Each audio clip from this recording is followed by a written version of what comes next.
Buen día, mi nombre es Lady Diana Rojas Tuyú. Soy estudiante del sexto semestre en la carrera de Químico Farmacéutico Biólogo en la Universidad Autónoma de Campeche. Como parte de la unidad de aprendizaje de Inmunología Aplicada, en el presente video les hablaré acerca de los mecanismos efectores frente a los aloantígenos y sus tipos de rechazo. Los linfocitos CD4 y CD8, como los aloanticuerpos, pueden intervenir en el rechazo de los aloinjertos. Las moléculas CD4 y CD8 implicadas reconocen las moléculas de HLA del injerto. En un trasplante de órgano, el daño generado durante la intervención produce inflamación. La respuesta aloreactiva puede iniciarse a través de las células dendríticas presentes en el injerto que recapturan los autoantígenos y lo transportan hacia el ganglio regional y el vaso, estimulando a los linfocitos B y T circulantes. Luego de la activación, proliferación y diferenciación, los linfocitos migran hacia el órgano implantado, destruyendo el injerto. En el número 1 encontramos los mecanismos efectores relacionados con la producción de células y anticuerpos aloreactivos. Esta es la producción de linfocitos Th1, efectores por activación inducida por aloantígenos. Los linfocitos T citotóxicos y macrófagos amplifican la respuesta efectora Th1. Y en el número 2 de la figura es la producción de aloanticuerpos. Tipos de rechazo. El rechazo hiperagudo se produce como consecuencia de anticuerpos preexistentes del receptor contra antígenos MHC1 y ABO del dador. El rechazo hiperagudo se manifiesta minutos u horas después de efectuado el trasplante. Este tipo de respuesta se produce como consecuencia de la presencia de anticuerpos preexistentes en el individuo receptor frente a antígenos del MHC1 o antígenos ABO en las células epiteliales renales. La sensibilización puede ser resultado de eventos previos, como lo es el embarazo, transfusión o injerto. La fijación de los anticuerpos del receptor a la superficie de las células epiteliales desencadena la activación del complemento. Este evento conduce a la formación de un infiltrado de linfocitos y plaquetas en el órgano injertado, con formación de trombos. Bajo estas condiciones, debe retirarse el órgano. Es probable que los anticuerpos se unan al endotelio y activen el complemento, facilitando la trombosis y alterando funcionalmente el endotelio vascular, activando así la activación, adhesión y agregación plaquetaria. Las células endoteliales, en conjunción con las plaquetas, liberan sustancias procoagulantes. La injuria mediada por complemento lesiona el tejido endotelial, lo que conduce a la isquemia irreversible. Por otra parte, tenemos el rechazo acelerado. Esta forma de rechazo se produce en el transcurso de 3 a 5 días después de realizado el trasplante. El mecanismo habitualmente implicado en esta forma de rechazo se debería a la presencia de mecanismos mediados por LTC sensibilizados o anticuerpos no fijadores de complementos. Estos anticuerpos serían capaces de desarrollar citotoxicidad celular dependiente de anticuerpos. El tejido blanco estaría constituido por el endotelio vascular, que en humanos expresa MHC de CL1 y 2A. El rechazo acelerado es una complicación rara que se manifiesta durante los primeros días post-trasplante y el resultado, en ocasiones, vasos del injerto. Otro tipo de rechazo es el rechazo agudo. Este es causado por células T efectoras que responden a las diferencias de HLA entre el dador y el receptor. Este tipo de rechazo se desencadena en un periodo post-trasplante que comprende desde una semana hasta 3 meses. Al menos las 2/3 partes de los rechazos observados en las prácticas clínicas pertenecen a esta categoría.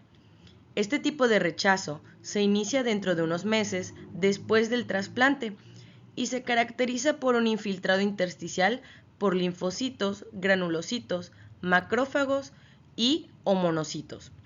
Los linfocitos TCD4 también pueden reclutar y activar linfocitos B y otros efectores inmunitarios. El IgG es el que fija y activa el complemento. En esta forma de rechazo pueden participar diversos mecanismos de daño tisular, como lo es la hipersensibilidad de tipo 4 y 2. En los mecanismos de hipersensibilidad de tipo 4 tienen una participación crítica los LTC, que conducen a la formación de un intenso infiltrado celular y producción de edema. En conjunción con esta respuesta, podemos verificar los grados de rechazo vascular, si es leve o grado 1, moderado o grado 2 y grave el grado 3.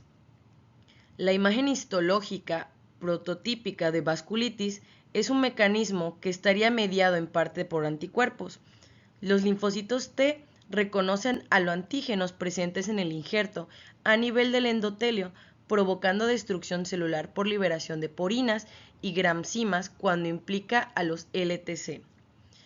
También liberan citoquinas cuando implican linfocitos CD4, que activan y amplifican la función de los macrófagos, que potencian el daño tisular. Este tipo de rechazo tiene como blanco fundamental a las células del tejido y remedia en muchos aspectos una reacción de hipersensibilidad retardada. El parénquima tisular se encuentra infiltrado por LTC y macrófagos.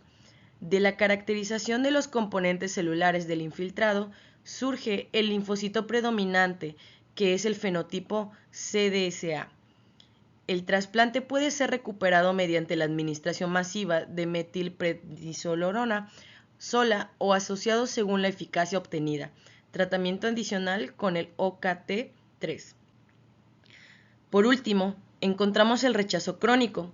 La forma crónica, si es que se presenta, se manifiesta después de 3 meses post-trasplante e incluso años. El rechazo crónico puede continuar contribuyendo a la pérdida paulatina de la función del órgano. La respuesta inmunitaria puede ser tanto humoral como celular en este tipo de rechazo. También se presume que estaría en parte mediado por inmunocomplejos que se depositan a nivel lecho vascular, generando de agregados de plaquetas y fibrina. Los glomérulos presentes en hiperplasia mesenquinal y la membrana basal se encuentra engrosada. El injerto no se recupera por tratamiento inmunosupresor y progresa hacia su destrucción total. La característica histopatológica esencial del rechazo crónico es la fibrosis, que es la que reemplaza al tejido necrótico.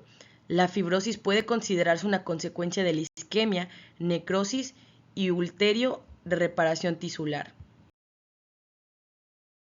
Prevención, diagnóstico y terapéutica del rechazo de aloinjerto. El trasplante alogeneico es un individuo inmunocompetente. Conducirá con mayor o con menor intensidad hacia un rechazo del mismo. En la actualidad se utilizan diversas estrategias para evitar retrasar o bien tratar el rechazo. El mecanismo más convencional consiste en la supresión inmunológica del individuo al cual se le realizó el trasplante. Como ya habíamos mencionado, la respuesta inmune celular resulta de la gran importancia en los mecanismos implicados en el rechazo de los aloinjertos. Los tratamientos más frecuentes consisten en la administración de glucocorticoides, agentes del tipo de las inmunotoxinas como ciclofosfamida, que es un fármaco de acción inmunosupresora de mayor especificidad, como la ciclosporina A. También anticuerpos dirigidos contra moléculas linfocitarias que interfieren con su funcionalidad. Bajo algunas circunstancias pueden recurrirse a la irradiación de órganos linfáticos. La complicación más frecuente en la actualidad es la evolución hacia el rechazo crónico. Esto es particularmente válido en trasplantes cardíacos. La expectativa de vida de un aloinjerto depende de una adecuada inmunosupresión, aunque algunas veces una adecuada inmunosupresión genera inconvenientes derivados de las alteraciones de la respuesta inmune frente a organismos patógenos. Existe una mayor propensión a contraer infecciones por Cyclosporidium o citomegalovirus. Primeramente, tenemos el bloqueo de la vía de activación CD28B7. Se ha desarrollado una proteína de fusión compuesta por el fragmento de Fc de la inmunoglobulina IgG1 humana unida con el dominio extracelular de CTLA4. una molécula crucial en la coestimulación y que bloquea selectivamente la activación linfocitaria T. Esta proteína provee una mayor sobrevida del trasplante y limita la toxicidad asociada a otro régimen terapéutico como la inhibición de la calcineurina. El bloqueo de la interacción CD28-B7, si bien es necesaria para la activación linfocitaria T, también está implicada en la generación de células T reguladoras en ratón. Sin embargo, los pacientes tratados durante 4 años con belatacept no muestran modificaciones en el número de células CD4 o CD25. El siguiente es el bloqueo de la vía CD40-CD40L.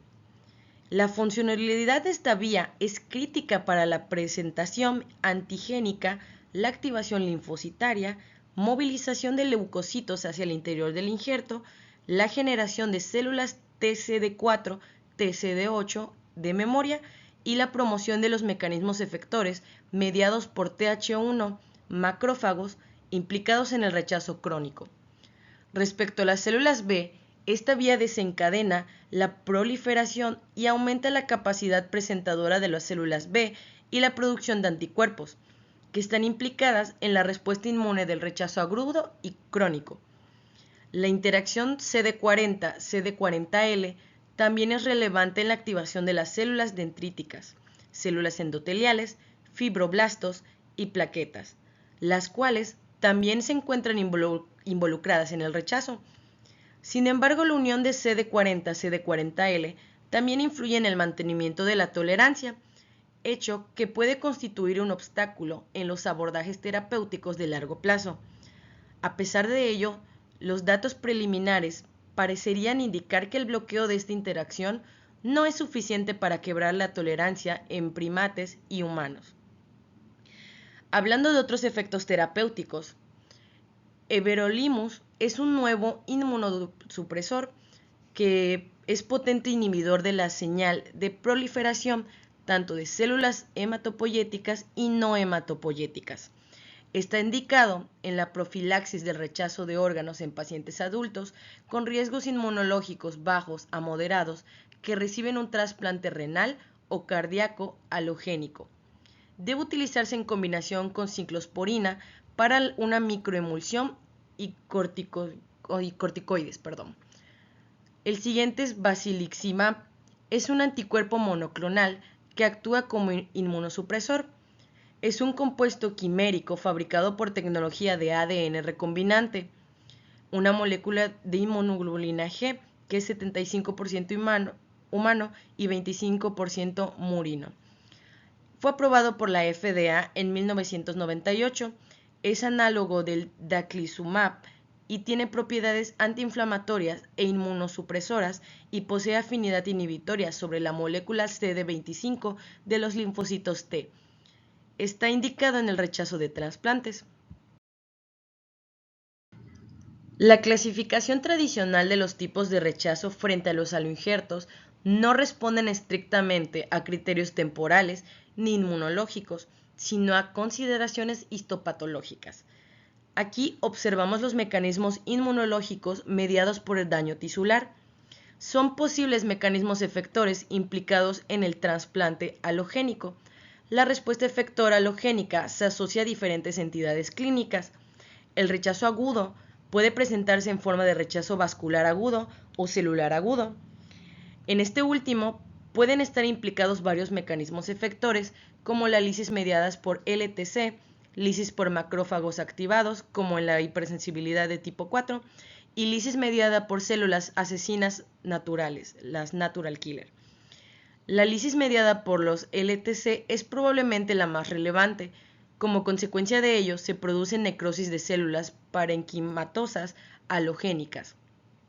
El rechazo vascular agudo se caracteriza por la necrosis de la vasculatura en lugar de la obliteración trombótica que se observa en el rechazo hiperagudo. El rechazo vascular agudo está mediada por anticuerpos IgG dirigidos contra los aloantígenos de la célula endotelial y desencadena la activación del complemento. Las células T amplifican la lesión vascular, reclutando y activando las células inflamatorias y desencadenando la activación lítica de los mecanismos de lisis mediados por LTC. El rechazo hiperagudo se caracteriza por la obliteración trombótica de la vasculatura del injerto. El rechazo hiperagudo se produce por la presencia de anticuerpos preexistentes que se unen al endotelio y activan al complemento. Puede estar mediada por anticuerpos IgM preexistentes y anticuerpos IgG preexistentes al trasplante, como las transfusiones previas y hembras multíparas, que desencadenan lisis por anticuerpos y complementos, células endoteliales y células parenquimáticas. Por mi parte, eso sería todo. Muchas gracias por su atención.